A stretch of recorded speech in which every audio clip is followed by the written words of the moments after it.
యెషయా గ్రంథం 17వ అధ్యాయము 1వ వచనం. దమస్కును గూర్చిన దేవోక్తి. 2వ వచనం.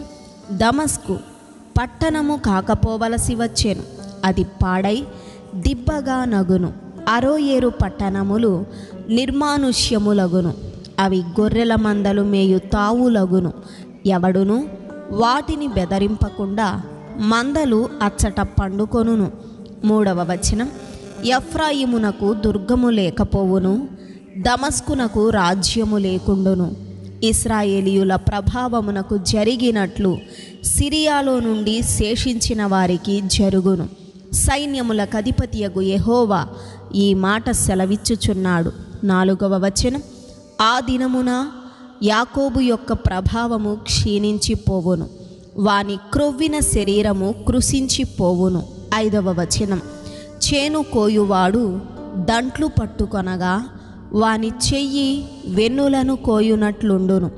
రెఫాయిము లోయలో ఒకడు పరిగె ఏరునట్లుండును. 6వ వచనం.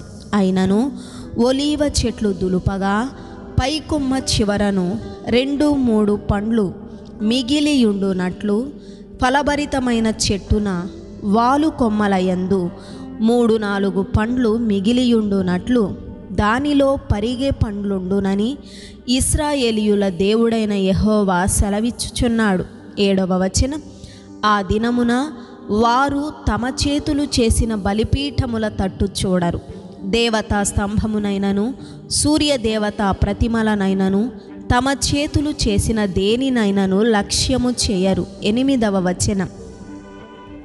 మానవులు తమ్మును సృష్టించిన వాని వైపు చూతురు, వారి కన్నులు ఇశ్రాయేలు యొక్క పరిశుద్ధ దేవుని లక్ష్యపెట్టును. 9వ వచనం. ఆ దినమున ఎఫ్రాయిమీయుల బలమైన పట్టణములు ఇశ్రాయేలీయుల భయము చేత అడవిలోను కొండ శిఖరము మీదను జనులు విడిచిపోయిన స్థలముల వలెనగును, ఆ దేశము పాడగును. 10వ వచనం. ఏలయనగా నీవు నీ రక్షణకర్తయగు దేవుని మరచిపోతివి, నీ ఆశ్రయదుర్గమైన నీ శైలమును జ్ఞాపకము చేసుకొనలేదు. అందుచేత నీవు రమ్యమైన వనములను నాటుచూ వచ్చితివి, వాటిలో అన్యమైన ద్రాక్షావల్లులను నాటితివి. 11వ వచనం. నీవు నాటిన దినమున దాని చుట్టూ కంచె వేసితివి, ప్రొద్దుననే నీవు వేసిన విత్తనములను పుష్పింపజేసితివి. గొప్ప గాయములను మిక్కుటమైన బాధయు కలుగు దినమున పంట కుప్పలుగా కూర్చబడును. 12వ వచనం. ఓహో, బహుజనములు సముద్రముల ఆర్భాటము వలె ఆర్భటించును, జనములు ప్రవాహ జలముల ఘోష వలె ఘోషించును. 13వ వచనం.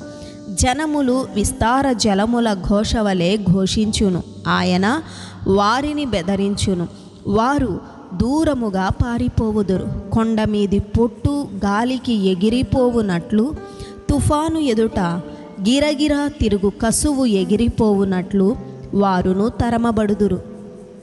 14వ వచనం. సాయంకాలమున తల్లడిల్లుదురు, ఉదయము కాకమునుపు లేకపోవుదురు.